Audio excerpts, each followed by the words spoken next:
By now, we've sat in the no-win. We've named it, felt it, studied how people respond.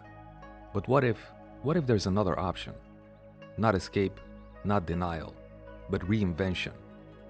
What if you can't win the simulation because you're not meant to play it? You're meant to rewrite it.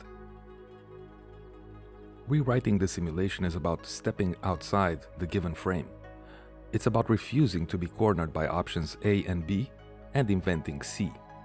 Not just out of rebellion, but out of a deeper kind of agency. This isn't disobedience, it's design. Take Rosa Parks. Everyone remembers her for refusing to give up her seat. But what she actually did was more profound. She reframed the rules of public space. She didn't yell, flee, or plead. She sat, and in doing so, she exposed the absurdity of the game itself. She didn't win that day. She rewrote the simulation, and the movement followed. People often think rewriting the game means breaking the rules. But real change makers don't just break rules. They write better ones, more humane ones, more honest ones. That takes more than defiance. It takes imagination. Now let's be clear. Rewriting the simulation doesn't mean pretending the stakes aren't real. It doesn't mean fantasizing your way out of risk. It means facing reality fully and then asking, how else might this work? That question is dangerous because it threatens every system built on false inevitabilities. Let's bring it closer. Imagine a single mother who's been told, you can be a good parent or have a career, but not both. That's a no-win. So what does she do? She rewrites the simulation, starts a community co-op, shares childcare, redefines success, changes what balance even means.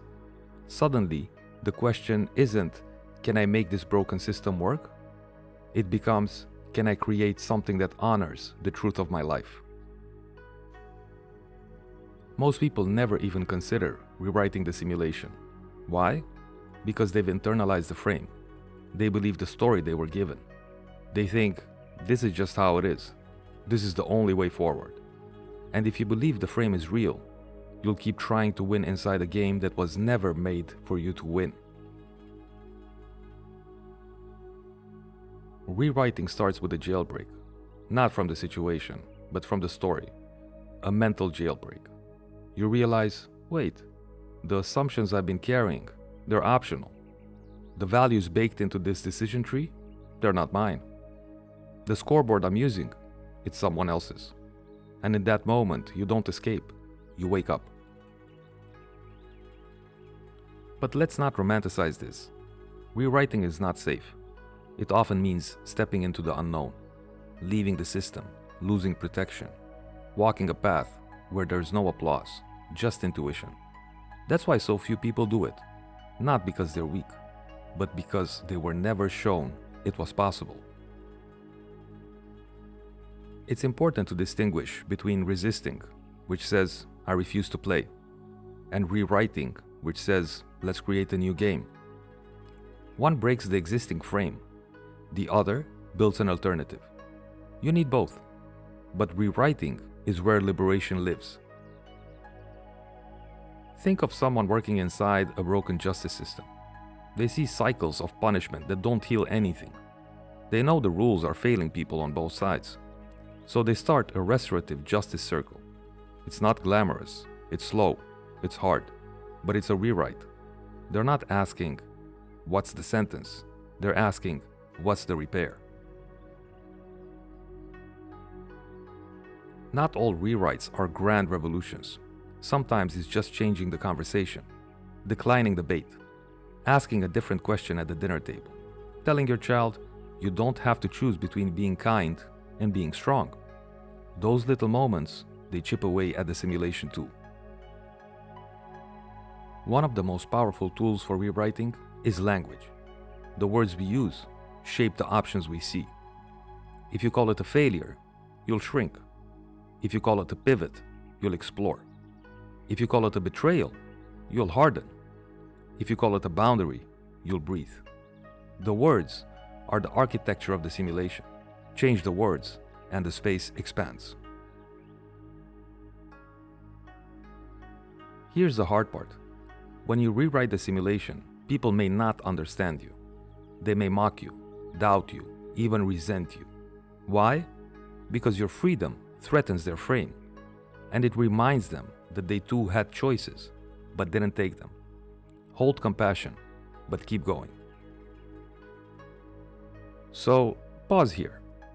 Is there a frame you've accepted, maybe for years, that no longer fits? A story you've inherited, or a scoreboard you've internalized? What would it mean to stop trying to win and start rewriting? You don't need permission, just clarity and a little courage.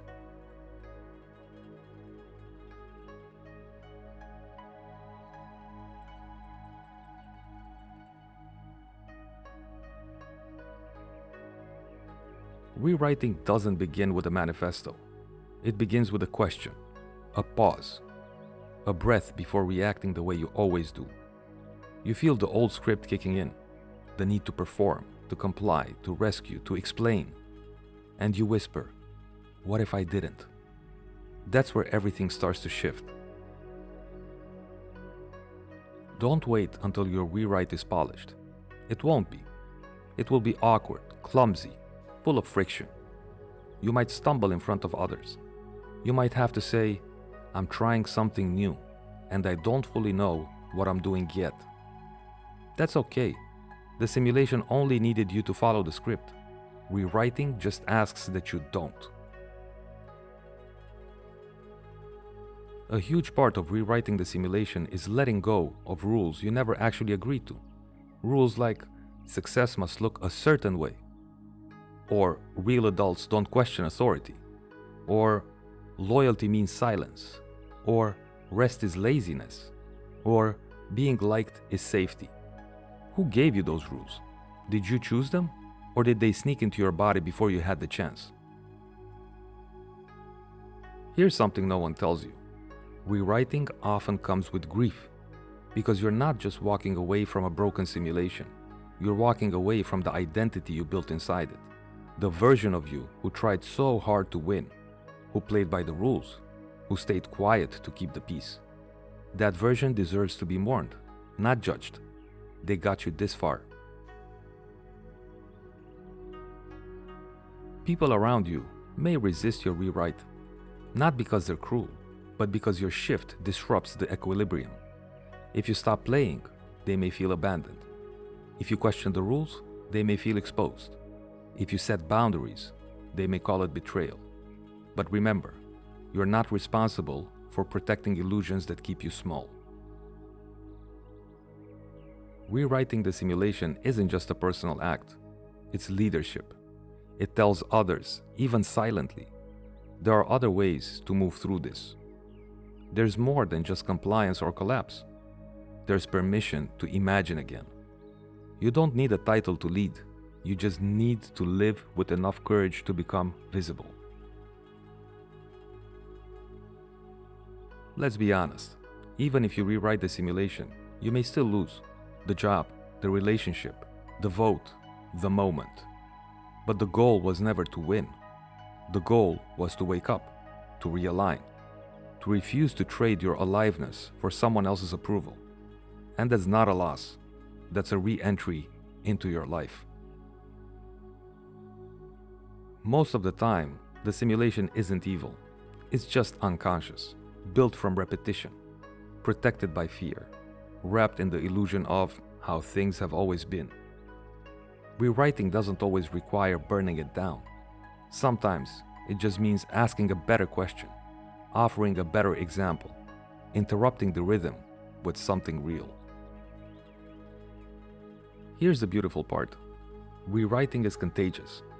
Once someone sees it's possible, they start to question their own constraints. They wonder, if they could walk away from that deal, maybe I can too. If they can be both powerful and kind, maybe I don't have to choose. One person rewriting the simulation can give others permission to remember their own freedom. Even after you've stepped out of the simulation, echoes will remain. You will hear the old voices in your head. You will feel the pull to perform, to fix, to prove. You will wonder if it's safer to go back. That's normal. That's the nervous system trying to stay safe. But you don't need to shame yourself for hearing echoes. Just recognize them and keep walking forward. Ask yourself this: what does your rewrite serve? Not just what are you doing differently, but why? Does it move you toward dignity, toward truth, toward repair, toward liberation? For not just you, but others too? Because a good rewrite isn't just strategic, it's sacred. If the old simulation was built on obedience, urgency, and scarcity, write one based on honesty, pace, and worth. One that allows for mistakes. One that honors complexity. One where people don't have to abandon themselves to belong. That's not just disruption, that's design. You're not starting from scratch. You're starting from experience, from pain, from pattern recognition, from all the times you almost said no, but didn't, from all the times you did and paid for it. This isn't a leap into the unknown. It's a return to what you've always quietly known to be true. In the end, rewriting the simulation may not make the world applaud you, but it might give you something far more valuable: peace, clarity, alignment, energy you no longer have to waste pretending. You may not win the game, but you get to stop playing it and start living your own. In the next and final segment, we'll bring it all home. You'll be invited to reflect on your own Kobayashi Maru moments, past, present, and future, not to find the right answer, but to ask the deeper question: who are you when there's no one left to impress and nothing left to prove?